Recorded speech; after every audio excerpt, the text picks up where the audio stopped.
Okay, so I was talking about that I decided to sell encyclopedias on the East Coast in 1994 to a bunch of college kids. Maybe some of you have been approached, had somebody knock on your door selling encyclopedias. They probably don't do it nowadays anymore, but this was the 90s. So anyway, I went to this boot camp, I think it was Tennessee, where you learn how to sell the encyclopedias and the tactics for selling and blah blah. And so after a while, then we were sent, it was me and two other guys, and Eric and Craig. Yeah. Is it Greg or Craig? Well, we'll go with Craig. Anyway, Eric and Craig and I, gosh, that bugs me now. What was his first name? Yeah, I think it was Craig. So Eric and I and Craig, they kind of taught you how to, I don't know if the word is mooch, but maybe it is. How to kind of just ask around the community for a place to live. So we ended up staying, you just kind of sell yourself. Oh yeah, we're college kids trying to pay our way through college and blah, blah. So this guy felt sorry for us or whatever, decided to give us a place to live. Yeah, and his name was Paul, and he sold, he worked for Paul worked for a pet catalog company. And I don't even know if they have those anymore. It's probably all online too. So anyway, he loved pets, and he had various, well, in particular he had a dog that shed a lot. And I ended up sleeping on that couch where the dog slept often. During the day the dog was there, so there's hair all over the thing. Anyway, I'm getting off course a little bit here. So we were staying at Paul's and we were selling these encyclopedias. And I found out quite early that I wasn't very good at it, because I think primarily because I didn't believe in the product. I ran into some people that had the encyclopedias already, and I realized that they weren't using them. They were just sitting on their bookshelf with, unused. And so I'm like, oh boy, I'm selling a product that people aren't using. I don't feel really, I didn't feel good about just taking people's money just to sell them something. So I lost faith in the product, and that was hard. I didn't have a lot of money, and kind of you're trying to support yourself selling these encyclopedias. But some of the other books that we did sell, we sold some kids' books, Curious George books, things like that. And I was pretty good at selling those because I had those as a child and I liked them, and I even still had the book, one of the books that I had as a child, the Curious George book. I had it, and it was worn out, the book that I'd used as a child, and I brought it with me. And I would show people, I'd say, hey look, kids like these books, they use these books. Look, this is the book I had as a child, and look, it's really well worn. It's been used. Probably some of that though, probably some of the wear was some of my brothers and sisters using it too. But anyway, I wasn't thinking along those lines then. I was pretty decent at selling those, and I would drive around, and I would just look for yards that had a lot of kids' toys in them, because then obviously they had kids, and then maybe they'd be interested in these Curious George books. So, and meanwhile, the depression is there, strong. The lead weight feeling is not going anywhere.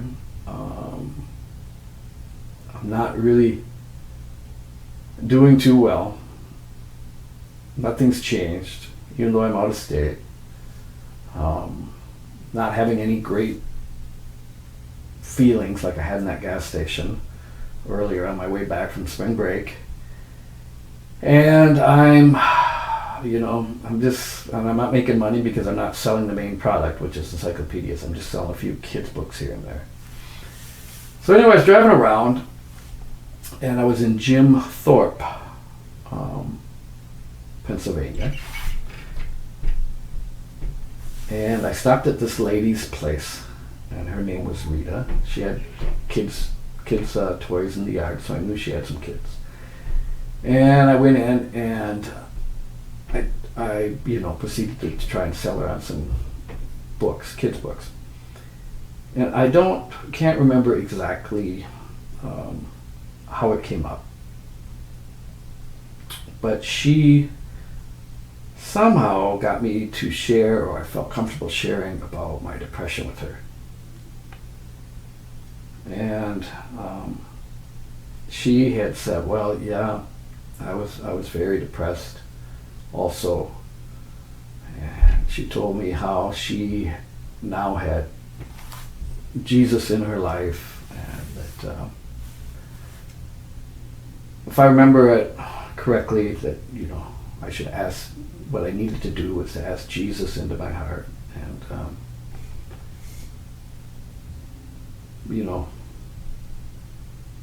turn my life over to him.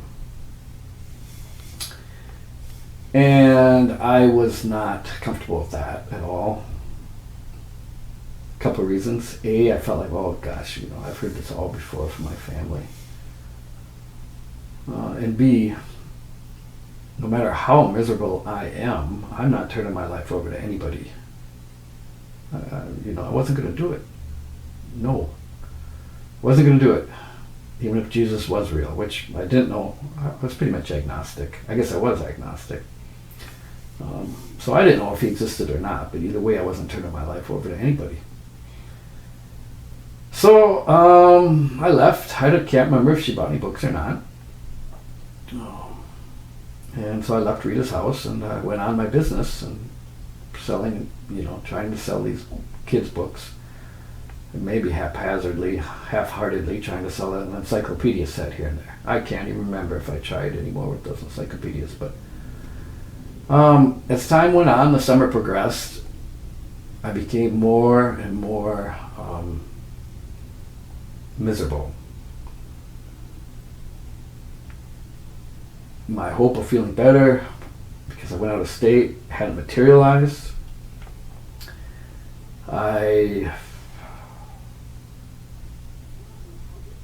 The little things like not staying in a very nice place, although the man, Paul, he meant well, and not really doing well at your job, and then plus just the lead weight in my chest. I started to really have strong suicidal thoughts. So much so that it came to the point where I was actually driving one day, and I saw a billboard that said, "Are you considering suicide? And if so, call this number." So I was considering suicide. So I found a phone, I called the number, and they told me, will you come and see us? Yeah, sure. I can come and see you. And they said, will you promise us that you won't hurt yourself before you come and see us? Well, at the time it was a 15-minute drive, something like that.